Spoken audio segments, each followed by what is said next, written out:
नमस्कार, very very good evening to all of you. कैसे हैं मेरे शेरों? आप लोग सभी मेरे शेर, जितने भी मेरे शेर और शेरनियां हैं, सभी का दिल से अभिनंदन, सभी का दिल से आभार। और चलिए क्लास की शुरुआत बहुत बेहतरीन करते हैं दोस्तों। आज हम लोग आगाज करते हैं इस सेशन का। सेशन बहुत ही शानदार होने जा रहा है, बहुत दमदार होने जा रहा है, बहुत सुपर्ब होने जा रहा है। क्यों? क्योंकि आज हम लोग वास्तव में बात करेंगे बंगाल विभाजन और स्वदेशी आंदोलन के बारे में। आधुनिक भारतीय राष्ट्रीय कांग्रेस के अगर हम देखें यहाँ पर तो ये बेहतरीन टॉपिक आपका है बंगाल विभाजन और स्वदेशी आंदोलन। बहुत ही शानदार तरीके से क्वेश्चन आते हैं और दोस्तों एक ही वीडियो में सारे क्वेश्चन की धज्जियां उड़ने वाली हैं। बस आप साथ दो, मैं तो कहता हूं दोस्तों बस आप साथ दो ना, तो मैं तो इसकी गर्दा गर्दा कर डालूं। बस आप साथ देते रहो इसी प्रकार से और सेशन को आप लोग शेयर करते रहो दोस्तों, फिर कोई दिक्कत नहीं आने वाली है। तो आइए चाय की चुस्कियों के साथ हम लोग क्वेश्चन को सॉल्व करने का प्रयास करते हैं और पूरा का पूरा टॉपिक हम लोग बेहतरीन तरीके से आगे बढ़ाने का प्रयास करते हैं। देखिए पहला सवाल यहाँ पर क्या है, कांग्रेस के नरम दल के नेताओं की आंदोलन की पद्धति थी दोस्तों। तो एक बात तो आपको मैं पहले आपको बताऊं कि वास्तव में दोस्तों बंगाल विभाजन और स्वदेशी आंदोलन की अगर बात करें तो भारतीय राष्ट्रीय, अगर आधुनिक भारतीय राष्ट्रीय कांग्रेस की हम भारतीय राष्ट्रीय इतिहास की बात करें, आधुनिक भारतीय राष्ट्रीय इतिहास की, तो उसे हम 3 चरणों में व्यक्त करते हैं दोस्तों। पहला आपका दिया है क्या, नरम दल है, आपका नरम दल है। दूसरा गरम दल है और तीसरा क्या है आपका गांधीवादी युग है दोस्तों। ये पहला वाला जो काल है ना, ये वास्तव में 1885 से लेकर के और फिर कब तक शुरू होता है आपका 1905 के आसपास, यानी बंगाल विभाजन तक शुरू होता है। और ये जो आपका गरम दल है वो वास्तव में 1905 से लेकर के पूरा 1919 या फिर 1917 तक चलता है दोस्तों, याद रखिएगा। और ये जो गांधीवादी युग है ये वास्तव में 1919 या 1920 से लेकर के पूरा का पूरा 1947 तक के इतिहास का है ना, उसे गांधीवादी युग के नाम से जानते हैं। तो यहाँ पर कांग्रेस के नरम दल के नेताओं की आंदोलन की पद्धति क्या थी दोस्तों? नरम दल और गरम दल के बीच में थोड़ा अंतर ये था कि नरम वाले हमेशा क्षमा याचना में विश्वास करते थे। क्या? क्षमा याचना में विश्वास करते थे। और वो हमेशा पत्र व्यवहार की बात करते थे। क्या? पत्र व्यवहार की। उनका कहना था कि भाई अंग्रेज हमारे माई बाप है, हमारे अम्मा बाबू है और हमें क्या करना है, हमें उन अंग्रेजों के साथ पत्र व्यवहार करना है, उनसे हमें आंदोलन नहीं करना है, उनके साथ असहयोग नहीं करना है, बल्कि उनके साथ आप सहयोग करो। और ये हमेशा क्या बोलते, ये हमेशा औपनिवेशिक स्वशासन की बात करते थे। क्या? औपनिवेशिक स्वशासन की बात। औपनिवेशिक का मतलब यहाँ पर ये है कि भैया अंग्रेज हमारे माई बाबू हैं, माई बाबूजी हैं और हम उनके अधीन रह के क्या करेंगे, काम करेंगे। तो ये आपका औपनिवेशिक होता है। तो वास्तव में ये जो नरमपंथी दल है ना, ये दोस्तों ये हमेशा क्षमा याचना नीति में विश्वास करते थे, ये बात वार्तालाप में विश्वास करते थे। और यही कारण है कि गर्मपंथी वाले हमेशा इनके ऊपर ये आरोप लगाते थे कि वास्तव में जो नरमपंथी है वो क्षमा याचना, और कांग्रेस को खास करके गर्मपंथी क्षमा याचना जो है, इनके ऊपर क्षमा याचना का आरोप लगता था। तो गर्मपंथी हमेशा बोलते थे कि नहीं यार, इनके खिलाफ जो है इनके खिलाफ असहयोग किया जाए, इनके खिलाफ जो है बहिष्कार किया जाए, इनको सपोर्ट करने की आवश्यकता नहीं है, इनके खिलाफ आंदोलन किया जाए। लेकिन नरमपंथी कहते हैं ना बाबा ना, आंदोलन नहीं करना है, बस सपोर्ट करते जाओ। तो अब यहाँ पर क्या हो जाएगा, वो असहयोग तो होगा नहीं, अनुकूल प्रविघटन नहीं होगा, अविधेयक नहीं होगा। क्या हो जाएगा, राज वाम बंधु आंदोलन। मतलब राज वाम आंदोलन का मतलब होता है उनके स्वामी भक्त में चूर होकर के, मतलब हमेशा है कि बहुत परेशान ना करो, बस हमारे माई बापूजी को बहुत परेशान ना करो, आराम से प्यार से उनको सपोर्ट करके आगे बढ़ाओ। तो ये जो है ना, ये हमेशा बी आपका हो जाएगा, बी, ये ध्यान रखिएगा। ठीक है, आगे बढ़े। यहाँ पर क्वेश्चन नंबर नेक्स्ट हम लोग देखें, दूसरा नंबर का सवाल क्या बोलता है, निम्नलिखित में से किस आंदोलन के कारण भारतीय राष्ट्रीय कांग्रेस का विभाजन हुआ, जिसके परिणाम स्वरूप नरम दल और गरम दल का उद्भव हुआ? भैया देखिए सवाल तो बहुत शानदार है, बहुत जानदार है भाई। क्या शानदार आंदोलन है, जरा देखिए आप। सवाल जो पूछ रहा है कि निम्नलिखित में से किस आंदोलन के कारण भारतीय राष्ट्रीय कांग्रेस का विभाजन हुआ, जिसके परिणाम स्वरूप नरम दल और गरम दल का उद्भव हुआ? भैया मेरे 1907 का अधिवेशन याद रखो। करिए तो हम आपको बताया रहे क्या कि 1907 का जो सूरत अधिवेशन है कांग्रेस का, है ना, सूरत अधिवेशन है, जेकर अधिवेशन जेकर क्या बोलते हैं, अध्यक्षता कौन किए रहा भैया? जेकर अध्यक्षता किए रहा आपका नाम है उसका जो है रास बिहारी बोस। क्या नाम है? रास बिहारी बोस था उसका नाम।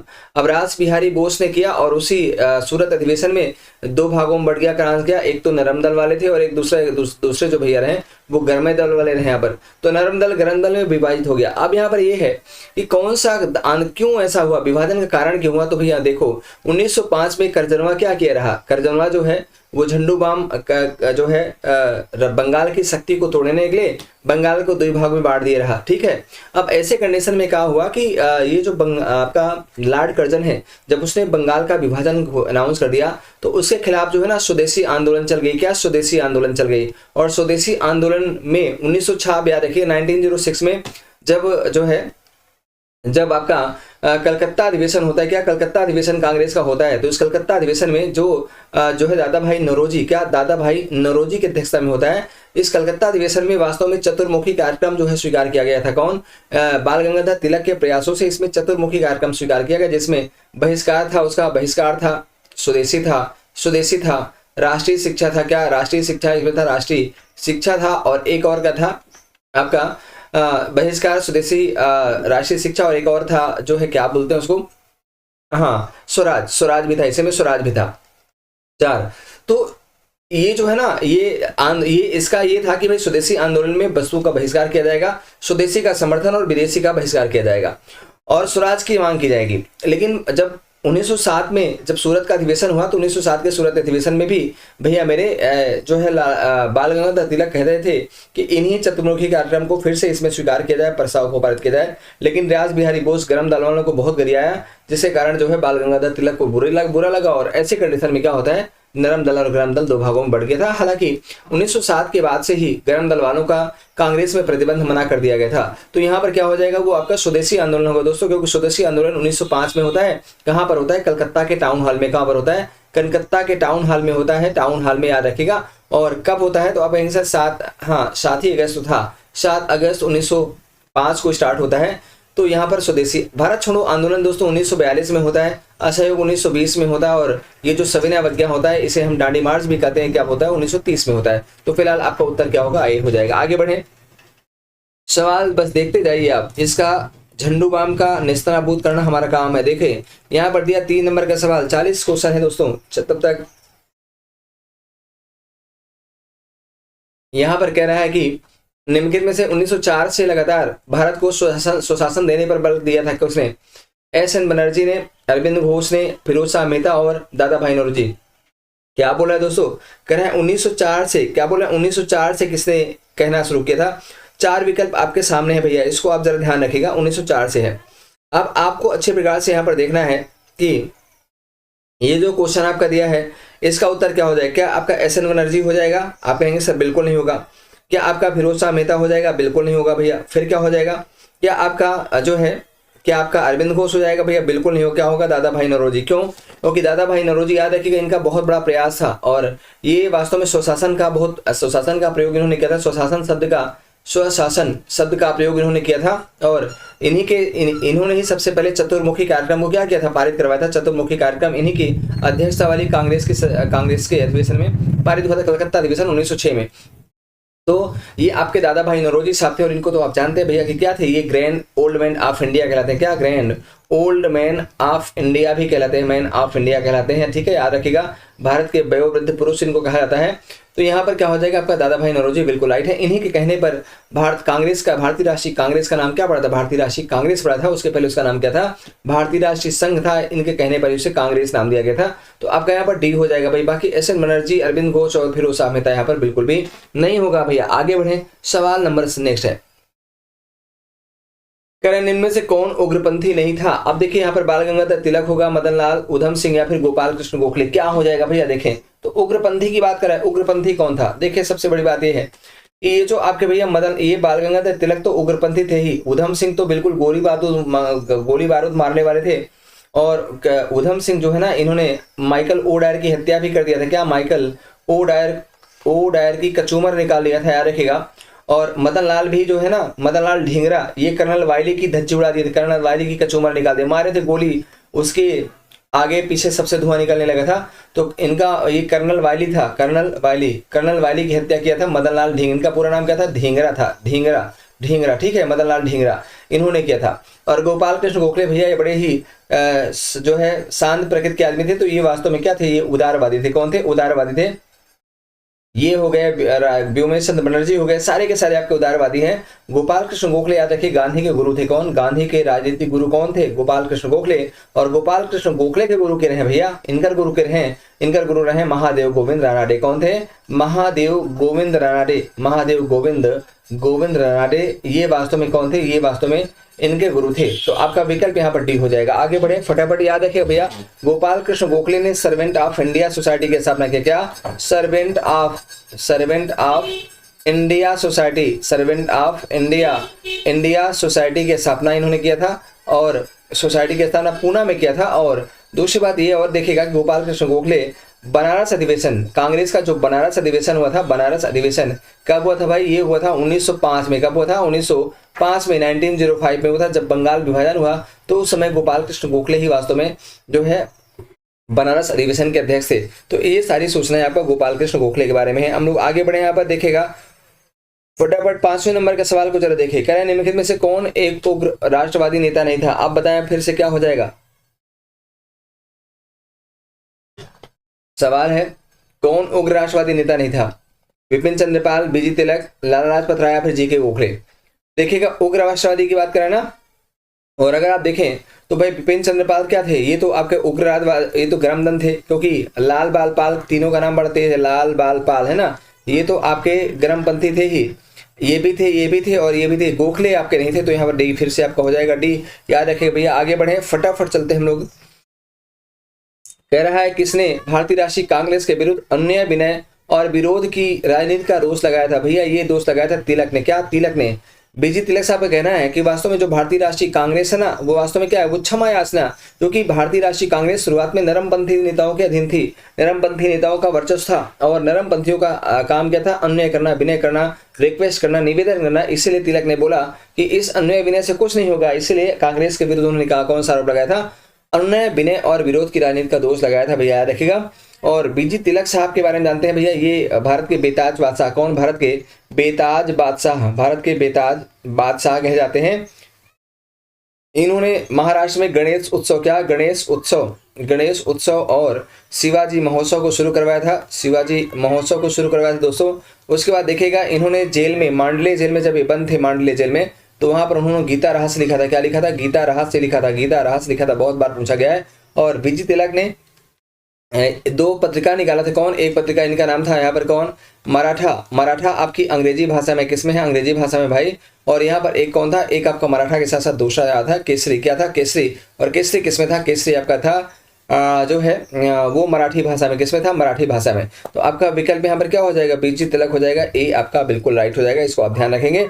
आगे बढ़िए, सवाल आपके सामने चला है नेक्स्ट, उसको देखिए। 7 नंबर का सवाल है, क्या है जरा देखिए। कह रहा है कि कांग्रेस की प्रार्थना और याचना की नीति अंततः समाप्त हुई थी।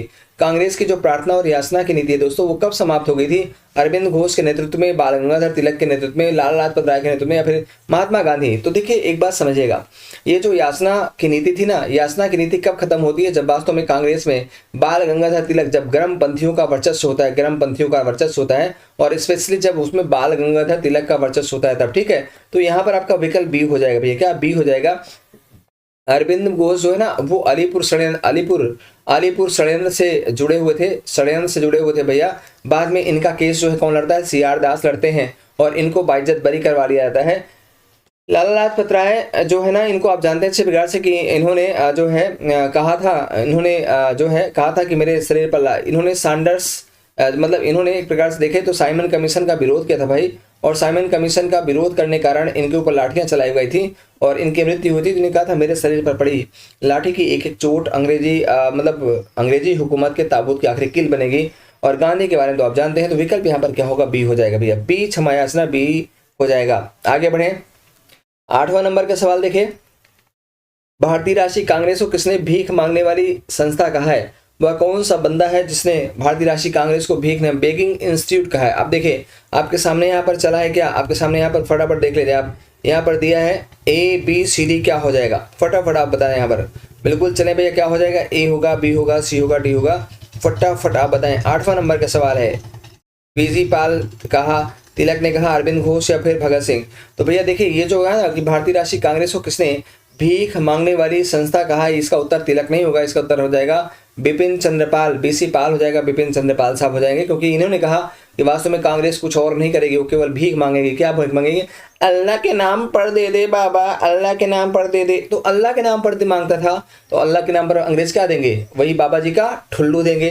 तो यही बात यहाँ पर थी, बीसी पाल ने कहा भैया, ठीक है। चलिए अब आप आगे बढ़ो यहाँ पर। भगत सिंह के बारे में याद रखिएगा। भगत सिंह जो है भैया ये वास्तव में लाहौर षड्यंत्र केस से बिलोंग करते थे। यहाँ पर लाहौर षड्यंत्र केस में इनका हुआ था और इनको 23 मार्च को फांसी हुई थी। 23 मार्च 1931 को क्या होती है, फांसी होती है। इनके साथ और 2 लोग होते हैं, कौन, राजगुरु होते हैं, और राजगुरु के साथ साथ एक और होते हैं, सुखदेव साहब होते हैं, याद रखिएगा।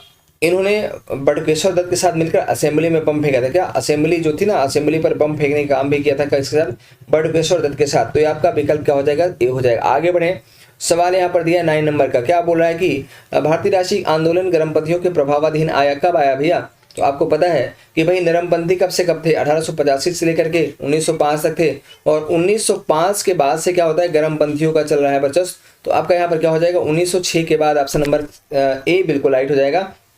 1909 नहीं होगा, 1919 नहीं, 1919 के बाद तो गांधीवादी युग आया था ना, गांधीवादी। तो विकल्प क्या हो जाएगा, ए हो जाएगा। 1906 के बाद जो है गर्मपंथियों के प्रभावाधीन आ गया था। आगे बढ़े, सवाल आपके सामने चला, नेक्स्ट देखे जरा सा। यहाँ पर 10वां नंबर का सवाल कह रहा है कि निम्नलिखित में से कौन कांग्रेस के गर्म दल से संबंधित था। अब आप बताएं भाई, कांग्रेस के गर्म दल से कौन संबंधित था, अरविंद घोष, जीके गोखले, दादा भाई नौरोजी या फिर एस.एन. बनर्जी। तो कौन हो जाएगा भैया, देखिए जीके गोखले तो नरमपंथी है, एस.एन. बनर्जी भी नरमपंथी है, ये भी नरम है, ये भी नरमे है भैया, नरमे है। और यहाँ पर ये जो दादा भाई नौरोजी है तो बहुत ही नरम रहे हैं। तो बस गरम कौन है, अरविंद घोष, ये गरम है। पहले क्या था, पहले ये नरमपंथी था, लेकिन बाद में एक क्रांतिकारी बन जाता है। तो ऐसे कंडीशन में यहाँ पर क्या हो जाएगा, विकल्प आपका ए हो जाएगा। ए इज द राइट ऑप्शन, याद रखिए भैया, ठीक है, ए हो जाएगा। आगे बढ़े, हम लोग बढ़ते हैं। ए देखिए यहाँ पर 11 नंबर का सवाल यहाँ पर है, शेरे पंजाब के नाम से इनमें से कौन मशहूर थे। देखिए राजगुरु थे, भगत सिंह थे, लाला लाजपत राय या फिर उधम सिंह। तो शेरे पंजाब तो भैया एक ही था, कौन, लाला लाजपत राय को शेरे पंजाब कहते थे। विकल्प यहाँ पर एक बिल्कुल राइट हो जाएगा भैया, ठीक है।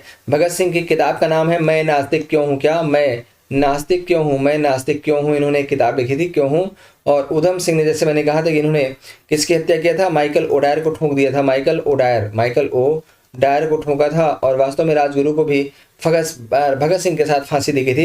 तो यहाँ पर विकल्प आपका सी हो जाएगा, सी इज द राइट ऑप्शन। आगे बढ़े, सवाल देखें, यहाँ पर फटाफट आ रहा है, सवाल को देखते चलें और रिप्लाई करते चलें। यहाँ देखिए 12 नंबर का सवाल कह रहा है कि निम्नलिखित में से किस एक को लाला लाजपत राय ने अपना राजनीतिक गुरु माना था। आप देखिए सवाल बहुत शानदार है। गैरीबाल्डी को माना था, विवेकानंद को माना था, दादा भाई नौरोजी को माना था भाई, या फिर मेजनी को माना था। तो किसको माना था, इसको आपको फटाफट बताना है। ए होगा, बी होगा, सी होगा या फिर डी होगा। चलें फटाफट कर दें, ए बी सी डी आपके सामने किसको माना था भाई, बताएं आप लोग।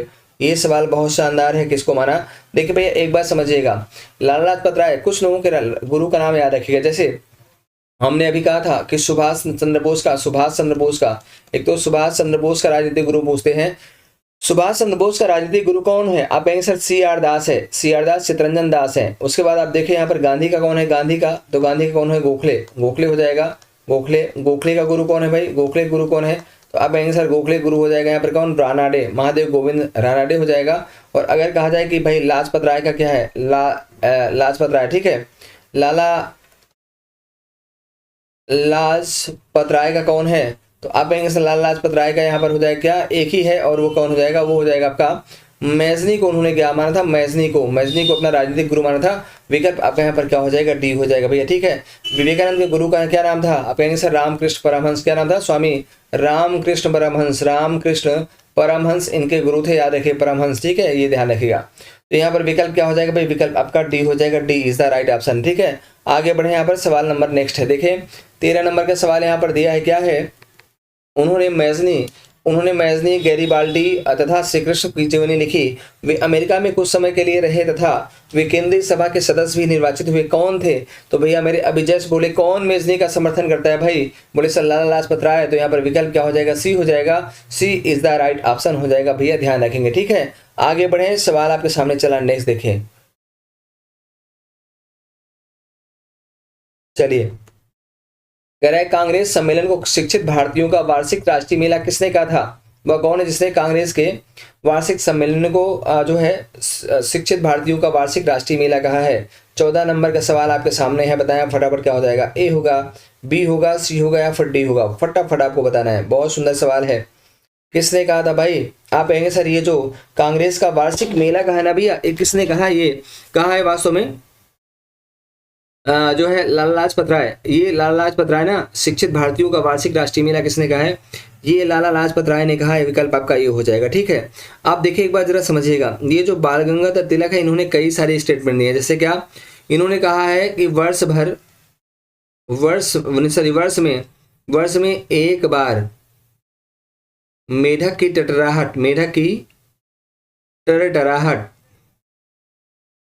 टरटराहट।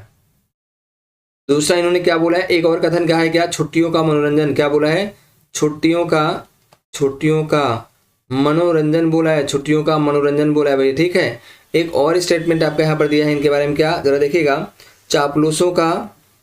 ठीक है भैया, चलिए इनको चापलूसों का भी बोला है, क्या चापलूसों की संस्था भी कहा है, क्या चापलूसों की संस्था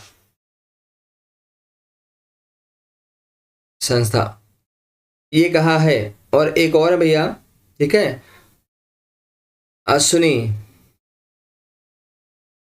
कुमार दत्त साहब हैं, उन्होंने 3 दिन का तमाशा बोला है, क्या बोला है, 3 दिन का तमाशा, उन्होंने इसे 3 दिन का तमाशा कहा है, 3 दिन का तमाशा। ठीक है, तो अगर आप देखें यहाँ पर भैया, तो आपके सामने यहाँ पर इतने से है कि पहली बात तो शिक्षित भारतीयों का वार्षिक राष्ट्रीय मेला किसने कहा, लाला लाजपत राय ने कहा। विकल्प आपका ऐसा ही होगा। लेकिन ये भी स्टेटमेंट पूछ सकता है कि बाल गंगाधर ने कांग्रेस सम्मेलन को चापलूसों की संस्था कहा है, वर्ष में एक बार मेढक की टर्राहट बोला है, इसे छुट्टियों का मनोरंजन बोला है, और वास्तव में अश्विनी कुमार दत्त ने इसे 3 दिन का तमाशा भी कहा है। इसको भी आप यहाँ पर ध्यान रखेंगे। ठीक है, तो ये सारे पॉइंट आपके लिए काम के हैं। आगे बढ़े भैया, नेक्स्ट सवाल देखते हैं हम लोग।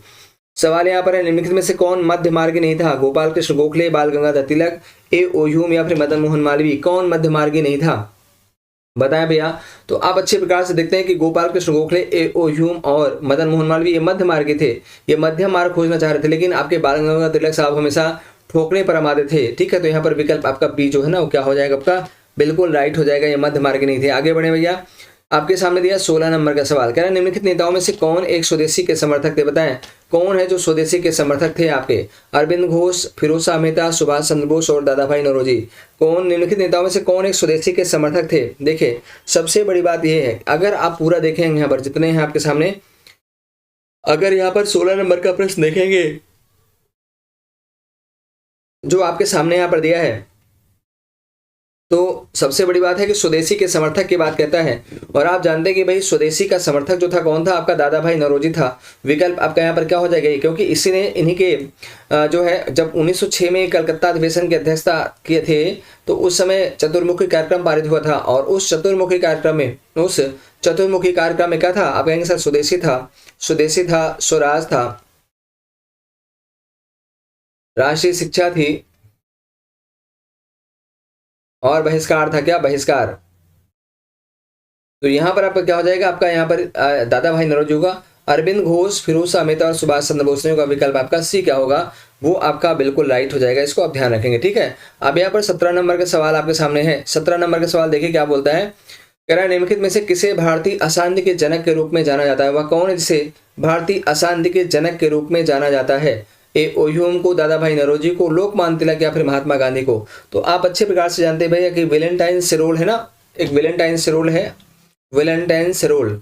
तो वेलेंटाइन सेरोल जो है ना, टाइन सेरोल, ठीक है, वो वेलेंटाइन सेरोल ने भारत में 3 लोगों को जो है ना क्या बोला है, भारतीय अशांति का जनक। एक तो बाल गंगाधर तिलक को माना है, मतलब एक तो तिलक साहब को माना है। तिलक के साथ साथ एक और नाम आता है, क्या एक नाम आता है आपका क्या बोलते हैं उनको, जो है दयानंद सरस्वती साहब होते हैं। कौन? दयानंद सरस्वती होते हैं। और एक कौन होते हैं, एक आपका होता है यहाँ पर कौन, उसको हम बोलते हैं भैया, नाम है तिलक, दयानंद सरस्वती, और एक आपका होता है दयानंद सरस्वती द्वारा स्थापित आर्य समाज। इन तीनों को उसने क्या बोला था, वेलेंटाइन सेरोल ने भारतीय अशांति का जनक। किसमें बोला था? इसकी किताब का नाम है द इंडियन अनरेस्ट, क्या, द इंडियन अनरेस्ट। ठीक, तो फिलहाल यहाँ पर क्या हो जाएगा आपका, दादा भाई, ये लोकमान्य तिलक हो जाएगा यहाँ पर C, right, C is the right option.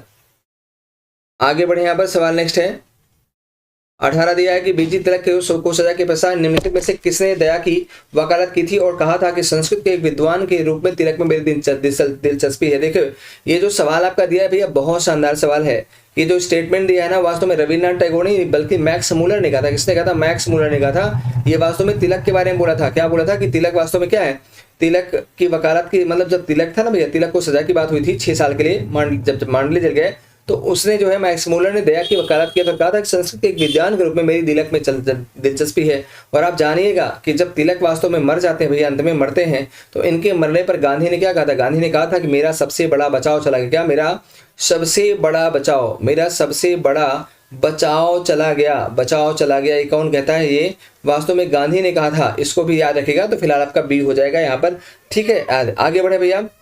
William Jones ने एशियाटिक सोसाइटी ऑफ बंगाल की स्थापना की थी। क्या? एशियाटिक सोसाइटी ऑफ बंगाल की स्थापना किया था। इसको भी याद रखेंगे, ठीक है। बंगाल की स्थापना किया था यहाँ पर, इसको याद रखेंगे। और रविन्द्रनाथ टैगोर तो आप जानते हैं अच्छे प्रकार से कि कौन कह सकता है भैया, इन्होंने जनगण मन लिखा भी है। और सबसे बड़ी बात है, इनकी किताब का नाम जो है ना वो जो है गीतांजलि है, गीतांजलि, जिसको इनको नोबेल प्राइज मिला था। और इन्होंने वास्तव में, जब जानते हैं, जब स्वदेशी आंदोलन के दौरान, माने असहयोग आंदोलन के दौरान, जब विदेशी वस्त्रों की जो होली जलाई जा रही थी, तो इन्होंने उससे क्या बोला था? उन्होंने इसे एक निष्ठुर बर्बादी कहा था। क्या बोला था? निष्ठुर बर्बादी कहा था भैया, बर्बादी। और याद रखिएगा, रविन्द्रनाथ टैगोर ही हैं जो बंगाल विभाजन के बाद, जब बंगाल के विभाजन को 16 अक्टूबर 1905 को बंगाल का विभाजन अनाउंस होता है, पूरी तरह से प्रभावी होता है, तो इन्हीं के कहने पर वास्तव में क्या हुआ था? 16 अक्टूबर को राखी दिवस के रूप में मनाया गया था। क्या? राखी दिवस के रूप में भी मनाया गया था। इसको आप याद रखिएगा भैया, ठीक है। तो यहाँ पर विकल्प क्या हो जाएगा? विकल्प आपका मैक्स मुलर हो जाएगा। आगे बढ़े, सवाल आपके सामने चला, नेक्स्ट देखिएगा। 1908 में कह रहा है, 1908 में लगातार 6 वर्ष की कारावास की सजा स्वतंत्रता संग्राम के किस उग्रवादी नेता को दी गई थी? तो भैया देखिए, मैंने फिर कहा कि जब 1907 में कांग्रेस का विभाजन होता है, तो उसके बाद 1908 में उनको जेल में ठूंस दिया जाता है, क्योंकि उसमें लॉर्ड मिंटो बहुत नालायक होता है। और जैसे कांग्रेस ने इनसे मोहभंग किया, वैसे लॉर्ड मिंटो को मौका मिल गया और उन्होंने क्या किया? बाल गंगाधर तिलक को सीधे 6 वर्ष की सजा दिलवा दी थी। तो यहाँ पर क्या हो जाएगा? आपका विकल्प हो जाएगा भैया बाल गंगाधर तिलक। इसको आप यहाँ पर ध्यान रखेंगे, ठीक है। आगे बढ़े, यहाँ पर सवाल कुछ और देख लेते हैं। 20 नंबर का सवाल यहाँ पर कहते हैं, महाराष्ट्र में गणपत पर्व का श्री गणेश किसने किया? अभी जस्ट हमने कहा था, कौन करेगा भैया? आप कहेंगे सर वहां पर बीजी तिलक साहब करेंगे ना, बाल गंगाधर तिलक ने तो किया था। गणपत महोत्सव हुआ था, शिवाजी महोत्सव हुआ था, सबकी बात इन्होंने किया था। आगे बढ़े, और इनका कथन है कि स्वराज मेरा जन्म सिद्ध अधिकार है, मैं इसे लेकर रहूंगा। आगे बढ़े, कह रहा है कि इसमें कि महात्मा गांधी के साथ निम्न मुसलमानों में से किसने बाल गंगाधर तिलक की अर्थी उठाई थी? तो भैया देखिए, मैंने कहा अभी जस्ट कि भाई जब गांधी 1919 के कांग्रेस अधिवेशन में 1920 में इन्होंने असहयोग, जो बाल गंगाधर तिलक है वो 1920 में असहयोग आंदोलन तो शुरू करवाया था, देखा था असहयोग आंदोलन, ठीक है। लेकिन बाद में उनकी मृत्यु हो जाती है, और इनकी मृत्यु पर महात्मा गांधी ने क्या कहा था कि मेरा सबसे बड़ा बचाव, क्या? मेरा सबसे बड़ा बचाव चला गया, बचाव चला गया। और याद रखिएगा, इसमें इनकी अर्थी को गांधी तो कांधा देते हैं, गांधी के साथ साथ एक और होते हैं, कौन? अपेंगे सर, शौकत अली। कौन होते हैं? शौकत अली भी क्या करते हैं? वो भी कांधा देते हैं। तो यहाँ पर विकल्प क्या हो जाएगा? विकल्प आपका ए हो जाएगा, शौकत अली ने भी कांधा दिया था भैया, ठीक है, ध्यान रखेंगे। आगे बढ़े, सवाल आपके सामने चला, नेक्स्ट देखिएगा। कह रहा है कि निम्नलिखित में से किसने poverty and un British rule in India नामक पुस्तक लिखी थी? तो आपके सामने यहाँ पर विकल्प क्या दिया भैया? विकल्प आपके सामने दिया है कि भाई प्रफुल्ल चंद्र राय होगा, दादा भाई नौरोजी होगा, सुब्रमण्यम अय्यर हो गया, फिर उमेश चंद्र। तो देखिए भैया, सबसे बड़ी बात है कि poverty and un British rule India नामक किताब में वास्तव में धन निष्कासन का सिद्धांत दिया गया। क्या? धन निष्कासन का सिद्धांत दिया गया है। और धन निष्कासन का सिद्धांत देता कौन है? आप कहेंगे सर इन्होंने दिया, दादा भाई नौरोजी ने दिया था। तो किताब का नाम है, और इस किताब में कौन सा शीर्षक था? बोलते सर इंडियन क्या है, इंडिया इन डेप्थ करके कोई था, और उसी में उन्होंने 20 रुपया जो है भारत की वार्षिक आय बताया था। कितने रुपए? 20 रुपए भारत की वार्षिक आय बताया था। विकल्प यहाँ पर क्या होगा? बी हो जाएगा, B is the right option. आगे बढ़े, यहाँ पर दिया है क्वेश्चन नंबर 23। देखिए क्या दिया है यहाँ पर, आर्थिक निष्कासन का सिद्धांत को किसने प्रतिपादित किया? अभी जस्ट हमने बोला भैया कि आर्थिक निष्कासन किसने दिया था? आप बोलेंगे सर दादा भाई नौरोजी ने किया था। विकल्प आपका ये हो जाएगा, है ना। हालांकि आरसी दत्त ने भी धन निष्कासन के बारे में बात कर किया था, लेकिन यहाँ पर विकल्प क्या हो जाएगा? दादा भाई नौरोजी। आगे चलें, कह रहा है कि वर्ष 1905 में सर्वेंट ऑफ इंडिया सोसाइटी की स्थापना कौन किया? अभी मैंने क्या बोला था भैया, कहाँ पर किया गया था? तो भैया अभी जस्ट मैंने कहा था क्या कि जो आपका सर्वेंट ऑफ इंडिया सोसाइटी की स्थापना हुई थी वो कहाँ पर होती है? अगर आप ध्यान से देखें तो वास्तव में 24 नंबर का सवाल है, इसका उत्तर क्या हो जाएगा? इसका उत्तर हो जाएगा आपका पूना में, क्योंकि पूना में ही स्थापना करते हैं सबसे पहले। कहां पर? पूना में ही स्थापना करते हैं भैया। तो विकल्प क्या हो जाएगा? विकल्प आपका हो जाएगा सी हो जाएगा, Poona is the right option. Poona में ही इन्होंने किया था सर्वेंट ऑफ इंडिया सोसाइटी। सतारा में तो होता नहीं है, याद रखें भैया। और कोल्हापुर में नहीं होता, क्या हो जाएगा आपका पूना हो जाएगा, Poona is the right option, ठीक है, पूना हो जाएगा। चलिए बात क्लियर हो रही है। हाँ, और कौन करेगा, गोपाल कृष्ण गोखले, ये तो आप जानते हैं ना, गोपाल कृष्ण गोखले ने किया था, कौन, गोखले। आगे चले यहाँ पर फटाफट आगे वाले सवाल की तरफ बढ़ते हैं हम लोग। देखिएगा 25 नंबर का सवाल, पहला है कार्लाइल सर्कुलर संबंधित है किससे, असहयोग आंदोलन से, सविनय अवज्ञा आंदोलन से, भारत छोड़ो आंदोलन या फिर बंगाल विभाजन विरोधी आंदोलन से। तो एक बात बहुत क्लियर आप जानिएगा कि ये जो आपका कार्लाइल सर्कुलर है भैया, इसकी स्थापना वास्तव में बंगाल विभाजन के दौरान होता किया गया। क्या, बंगाल विभाजन के दौरान किया गया था। देखिए एक बात जरा समझिएगा, ये जो बंगाल होता है ना भैया, बंगाल विभाजन, बंगाल विभाजन मैंने कहा था किसके समय में हुआ था, कर्जन के समय में हुआ था, कर्जन ने किया था, कर्जन लार्ड कर्जन ने। कब हुआ था, तो आप कहेंगे सर 20 जुलाई को, क्या 20 जुलाई 1905 को निर्णय लिया गया था, क्या 1905 को निर्णय लिया गया था, लेकिन प्रभावी कब हुआ था, 16 अक्टूबर, ये बहुत डेट इंपॉर्टेंट है, 16 अक्टूबर 1905 को क्या होता है, प्रभावी होता है, प्रभावी। और जब वास्तव बंगाल विभाजन हुआ तो बंगाल विभाजन दो भागों में बटा था, एक क्या था, एक आपका पूर्वी बंगाल था भैया, पूर्वी बंगाल हो गया था, और एक आपका पश्चिमी बंगाल था, क्या पश्चिमी बंगाल। पश्चिमी बंगाल का मुख्यालय कोलकाता था, कलकत्ता जिसको बोलते हैं, कलकत्ता था, और इसका पूर्वी बंगाल का मुख्यालय ढाका था, क्या ढाका था, ढाका था। ढाका पर शासन करने के लिए वेमफील्ड फुलर, कौन, वेमफील्ड फुल्लर को वहां का जो है गवर्नर बनाया गया था।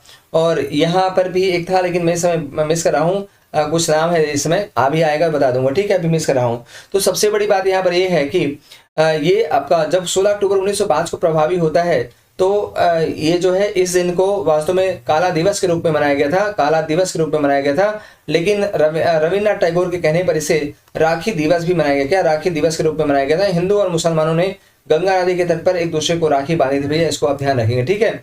तो ये सारी बातें हुई। अब आप देखोगे जब सब कुछ बंगाल विभाजन हो गया, इस समय जो है ये जो आपके वंदे मातरम बहुत ज्यादा पॉपुलर होता है, इस समय वंदे मातरम बहुत पॉपुलर होता। और इसी समय जो है रविन्द्रनाथ टैगोर ने गीत लिखा था जिसको हम क्या बोलते हैं, अमार सुनार बांग्ला। क्या लिखा था उन्होंने, अमार सुनार बांग्ला नामक गीत लिखा था, और ये गीत कालांतर में बांग्लादेश का राष्ट्रगान बन गया था। तो इस समय जो है बंगाल विभाजन के विरोध में जो है ना वो कार्लाइल सर्कुलर जो है निकाला गया था, किसके द्वारा, भारतीयों के द्वारा। विकल्प यहाँ पर क्या हो जाएगा, डी हो जाएगा, ठीक। असहयोग आंदोलन जैसे आप जानते हैं 1920 में होता है, सविनय अवज्ञा 1930 में होता है, और भारत छोड़ो आंदोलन क्या होता है भैया, ये 1942 में होता है, 42 में। तो फिलहाल यहाँ पर जो आपका आएगा वो क्या हो जाएगा, आपका आंसर ए हो जाएगा, ए इज द राइट ऑप्शन, ठीक है। आ जाइए, अब देखिए यहाँ पर क्वेश्चन नंबर 26 दिया है, क्या 26 नंबर का सवाल कहता है, लॉर्ड कर्जन द्वारा किए गए बंगाल के विभाजन को किसके द्वारा रद्द किया गया। लॉर्ड चेम्सफोर्ड के द्वारा, लॉर्ड एमहर्स्ट के द्वारा, लॉर्ड मिंटो द्वितीय के द्वारा, या फिर लॉर्ड हार्डिंग के द्वारा। क्या हो जाएगा, ए बी सी डी में क्या होगा, लॉर्ड कर्जन द्वारा किए गए बंगाल विभाजन। भैया ये झंडू बाम जब लड़ करके चला गया था तो इसको रद्द किसने किया, आप कहेंगे सर ये रद्द किया था 12 दिसंबर, क्या 12 दिसंबर 1911 को, 12 दिसंबर 1911 को बंगाल विभाजन रद्द हुआ था। और कब किसने रद्द किया था, लॉर्ड हार्डिंग द्वितीय ने। किसने, लॉर्ड हार्डिंग द्वितीय ने किया था भैया। कहां पर किया था, दिल्ली दरबार में। कहां पर, दिल्ली दरबार में किया था। यानी इसने तीसरे दिल्ली दरबार का आयोजन करवाया था, किसके आगमन पर, जॉर्ज पंचम और क्वीन मेरी के आगमन पर तीसरे दिल्ली दरबार का आयोजन करवाया। और इसी दिल्ली दरबार में उसने क्या किया था, बंगाल विभाजन को खत्म किया था 12 दिसंबर 1911 को। तो यहाँ पर विकल्प क्या हो जाएगा, विकल्प आपका लॉर्ड हेडिंग हो जाएगा भैया, ठीक है। Lord heading is the right option, याद रखिए, ठीक है। बाकी आपके लॉर्ड चेम्सफोर्ड साहब तो 1919 में थे, और यहाँ पर ये 1909 का पार्लियामेंट्री सुधार यहाँ पर है। विकल्प यहाँ पर क्या हो जाएगा, आपका डी हो जाएगा, Lord Hardinge is the right option. कालांतर में हार्डिंगवा के ऊपर भी बम फेंका गया था, लेकिन बच गया था। अब यहाँ पर आगे बढ़े, 27 नंबर का सवाल क्या बोलता है, कह रहे बंगाल विभाजन के दिन को राखी दिवस के रूप में किसकी मनाने का आह्वान किसने किया था। तो भैया अभी जस्ट हमने कहा राखी दिवस के रूप में मनाने का निर्णय कौन किया था, आर.एन. टैगोर का था। किसका, आर.एन. टैगोर का था भैया। इसलिए क्या हो जाएगा, विकल्प आपका यहाँ पर हो जाएगा रविन्द्रनाथ टैगोर। इसको आप यहाँ पर ध्यान रखेंगे। आगे बढ़े, सवाल आपके सामने चला, नेक्स्ट जरा देखिएगा।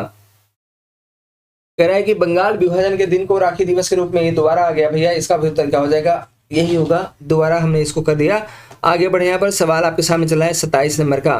कह रहा है स्वदेशी आंदोलन में एक विशिष्ट भूमिका निभाने वाले कौन थे। कौन कौन लोग थे जो वास्तव में स्वदेशी आंदोलन में एक विशिष्ट भूमिका निभाए थे। बंगाल के छात्र, किसान, दुकानदार, भारतीय पदाधिकारी गण। देखिए सबसे बड़ी बात यह है कि जब हम बात करते हैं ना, तो स्पेशली यहाँ पर बंगाल के छात्रों ने इसमें बहुत बड़ा रोल निभाया था। बंगाल के छात्रों ने बहुत बड़ा रोल निभाया था, याद रखिएगा, ठीक है।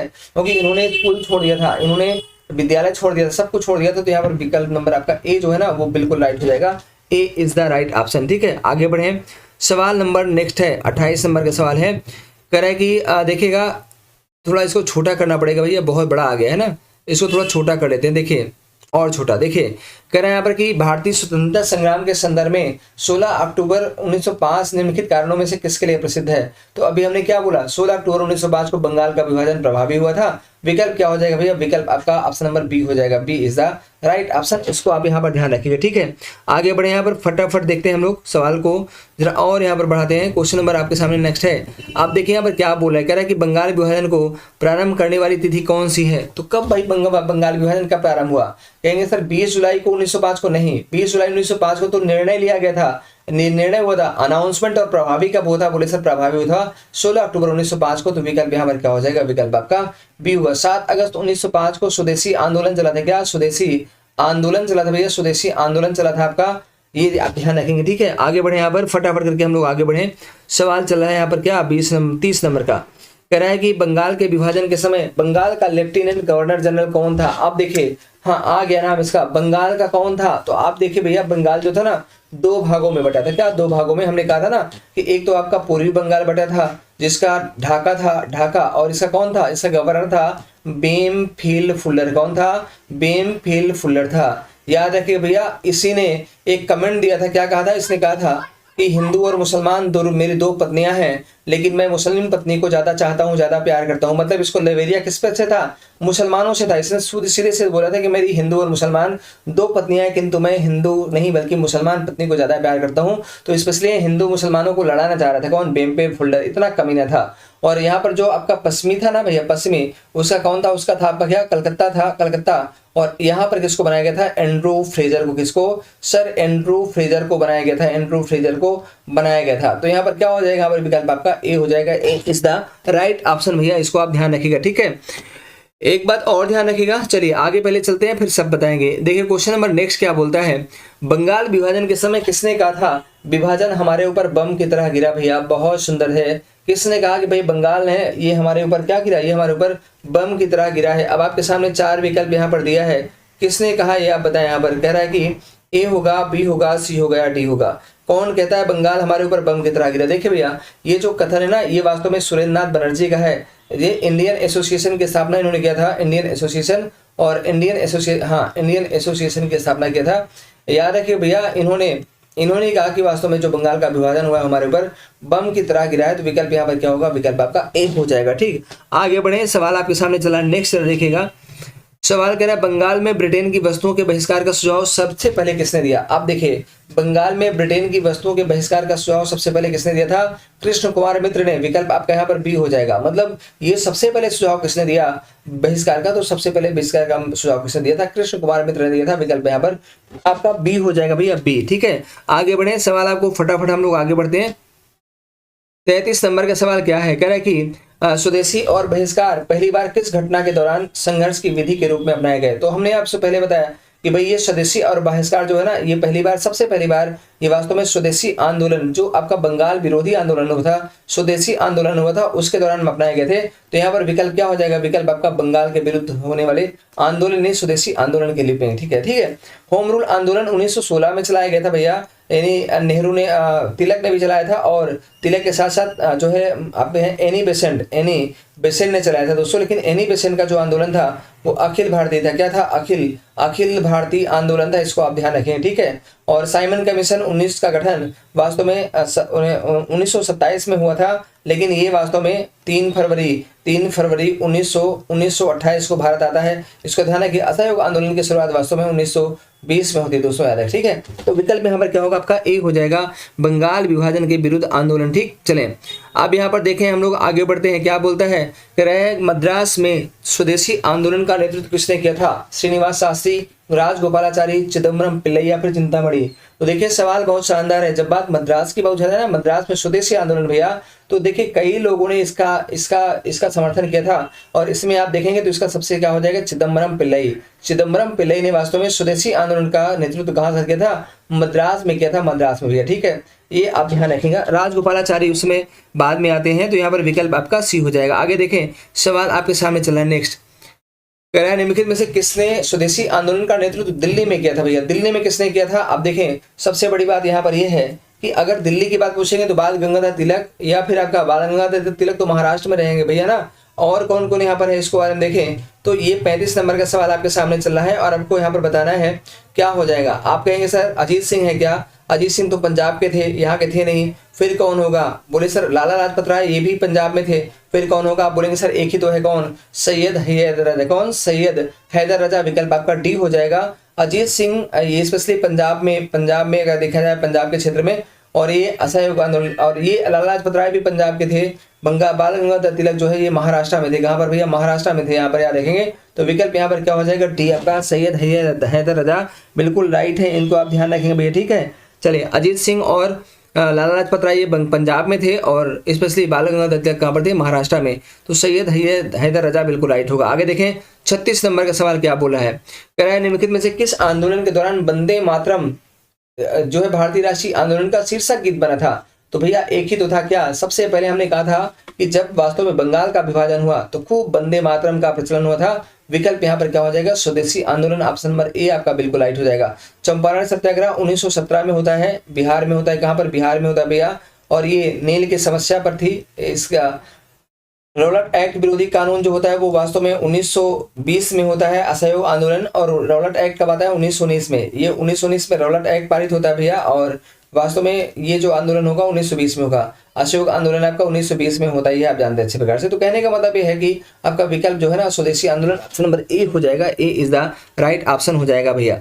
सारे सवाल बहुत जानदार हैं, सारे बहुत शानदार हैं। देखिए एक बहुत ही सुपर सवाल है, जितने सवाल हैं बहुत शानदार है। एक सवाल है, ब्रिटिश पत्रकार H.W. नेविल्सन जुड़े थे किससे? असहयोग आंदोलन से, सविनय अवज्ञा से, स्वदेशी या फिर भारत छोड़ो?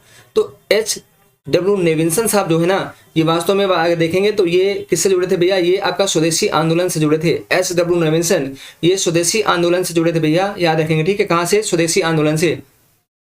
सविनय अवज्ञा से कौन जुड़ा था? आप कहेंगे सर बेओ मिलर था। कौन? बेओ मिलर था। बेओ मिलर ये अमेरिकी पत्रकार बेओ मिलर था, बेओ मिलर। और भारत छोड़ो आंदोलन से कौन जुड़ा था? अमेरिकी पत्रकार था लुई फिशर। कौन था?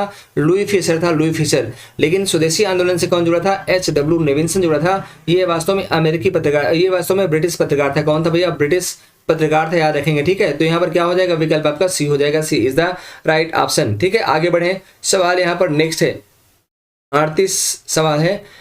निम्नलिखित में से सबसे बाद में क्या हुआ? आप देखो भैया राज हड़प नीति कब आती है? आप कहेंगे सर ये तो 1956 के आसपास आई थी, 56 के आसपास, 1856 के, हाँ 1856 के आसपास आई थी। अस्थायी बंदोबस्त की शुरुआत लगभग कब हुई थी? 1790 के आसपास हुई ना। 1790 से लेकर के 93 के बीच में हुआ था अस्थायी बंदोबस्त। कार्नवालिस ने लागू किया था। क्या? कार्नवालिस ने लागू किया था इसे, कार्नवालिस ने। और अगर देखेंगे तो बंगाल का विभाजन 1905 में होता है। 1905 में सहायक संधि जो होती है वो वेरेचली के समय में होती है दोस्तों, तो ये भी पहले होती है। तो कुल मिलाकर के अगर देखें तो 1900 के पहले सारी होती है। बंगाल का विभाजन आपका ये बी में होता है 1905 में, और ये सहायक संधि आपका आई थिंक 1844 के आसपास होती है। तो यहाँ पर बी जो है ना ये बिल्कुल आपका राइट हो जाएगा। बंगाल का विभाजन इस राइट ऑप्शन, सबसे बाद में यही होता है, ठीक। 39 यहाँ पर दिया है, निम्नलिखित में से किसने बंगाल विभाजन का समर्थन किया? तो देखिए भैया बंगाल विभाजन का समर्थन कौन करेगा? एक झंडू-बाम था। कौन झंडू-बाम था? बोले सर यहाँ पर झंडू-बाम था, क्या बोलते हैं, सलीमुल्लाह खान। ये वास्तव में सलीमुल्लाह खान कौन था? ये ढाका का नवाब था दोस्तों। कौन था? ढाका का नवाब था, ढाका का नवाब। अब सबसे बड़ी बात यह है कि आपको पता होगा कि जो आपका मुस्लिम लीग थी, मुस्लिम लीग का गठन किसने किया था? मुस्लिम लीग का गठन भी इसी सलीमुल्लाह खान ने किया था। कब किया था? 1906 में। और किसके और कौन इसमें शामिल था? आप कहेंगे सर आगा खां भी शामिल था। आगा खां उस समय लॉर्ड मिंटो द्वितीय का शासन था। कौन? लॉर्ड मिंटो द्वितीय था दोस्तों। लॉर्ड मिंटो द्वितीय से मिलने कहाँ गया था? आगा खां शिमला गया था, शिमला। तो लॉर्ड मिंटो द्वितीय का पूरा समर्थन था, क्योंकि लॉर्ड मिंटो द्वितीय चाहता था कि कांग्रेस के विरोध में कोई एक ऐसी संस्था हमें मिले जो अंग्रेजों का समर्थन करे और कांग्रेस का विरोध करे। तो इसके लिए कौन सी संस्था बन गई? मुस्लिम लीग बन गई थी। और इस जो है झंडू-बाम ने, जो सलीमुल्लाह खान था, इसने वास्तव में बंगाल विभाजन का विरोध नहीं किया था, बल्कि बंगाल विभाजन का समर्थन किया था। तो विकल्प यहाँ पर क्या हो जाएगा? आपका ए हो जाएगा, ठीक है, ए हो जाएगा, याद रखिए, ठीक। क्योंकि सलीमुल्लाह खान गाना गाता था, मैं झंडू-बाम हुआ डार्लिंग तेरे लिए, झंडू बाम हुआ डार्लिंग तेरे लिए। तो ससुरा ये झंडू बाम हो गया था किसके लिए? लॉर्ड मिंटोवा के लिए। ठीक है, आगे बढ़े। यहाँ पर सवाल नंबर यहाँ पर 40 दिया है। देखिए एक और आ गया यहाँ पर, क्या? एक यहाँ पर कुकुर और आ गया। कुकुर का स्टेटमेंट यहाँ पर क्या है? कह रहे मेरी 2 सुंदर पत्नियां हैं, मेरी 2 सुंदर पत्नियां हैं, एक हिंदू और एक मुसलमान, किंतु मैं मुसलमान पत्नी को अधिक प्यार करता हूँ। यह कथन किसका है? अब लड़ाने वाला कौन? तो हमने कहा था भाई आपका ढाका, मतलब पूर्वी बंगाल जब हुआ था, पूर्वी बंगाल की राजधानी ढाका बनी थी, और इसी ढाका में कौन था? बेमफिल फुल्लर। यही फुल्लरवा बोला था क्या कि हमको भैया फूली फूली मेहरारू ज्यादा अच्छी लागत है। क्या? हमको फूली फूली मेहरारू, जिसके गाल फूली हो भैया, क्या फूली हो? गाल फूली हो। ठीक है, जिससे गाल फूले हो ना, हमको वो मेहरारू बड़ी अच्छी लगती है। तो उसने कहा भैया यहाँ पर हमें क्या है, हमें हिंदू और मुसलमान दोनों 2 हमारी पत्नियां हैं, लेकिन हम किसको प्यार करता हूँ? बोले सर याद रखिए फूली से फुल्लर हो जाएगा, नहीं भूल जाएंगे आप। तो यहाँ पर कहा कि हम भाई मुसलमान पत्नी को अधिक प्यार करता हूँ। तो यहाँ पर विकल्प आपका क्या हो जाएगा? विकल्प आपका ए हो जाएगा। क्या? ए आपका राइट है। ठीक है, ये बात आप ध्यान रखेंगे। तो दोस्तों मैंने आज इस सेशन में हमने कोशिश किया है कि आपको सारा का सारा बंगाल विभाजन और स्वदेशी आंदोलन का सब कुछ मैं आपके सामने प्रस्तुत कर डालूं। ठीक है, और आई होप कि आपको ये चीज़ मज़ा आया जरूर होगा। दोस्तों मज़ा आता है तो आप जरूर एक बार शेयर किया करिए, लाइक किया करिए और सब्सक्राइब किया करिए, क्योंकि मैं चाहता हूं कि मैं आपको लाइव आके धांसू तरीके से पढ़ाऊं यार। ये क्वेश्चन ऐसे नहीं है, क्वेश्चन लाइव आपको दूं, फटाफट लाइव आपको चाप के पढ़ाऊं। लेकिन दिक्कत यहाँ पर है कैसे पढ़ाऊं, क्योंकि आपको 50 संख्या पहुंचाना है। अभी 50 सब्सक्राइबर जब तक नहीं होंगे हम चाहे के भी लाइव नहीं आ सकते। तो इसीलिए बोलते हैं कि यार इस चैनल को ना, इसको दबा के एक बार शेयर करिए, इतना दबा के शेयर करिए, इतना दबा के शेयर कर दिए ना कि एकदम रिकॉर्ड टूट हो जाए और 50 की संख्या क्या 5000 की संख्या भी क्रॉस हो जाए। तो थैंक यू सो मच, बहुत बहुत धन्यवाद आप सभी का, दिल से शुक्रिया। मिलते हैं नेक्स्ट वीडियो में, तब तक नमस्कार, थैंक यू सो मच। बस आप अपना प्यार बनाए रहिए और चाप के पढ़िए, क्योंकि हमें क्या करना है, हमें नौकरी लेना है, हमें एग्जाम को क्रैक करना है फटाफट। ठीक है, चलिए थैंक यू सो मच भैया, बहुत बहुत धन्यवाद, थैंक यू।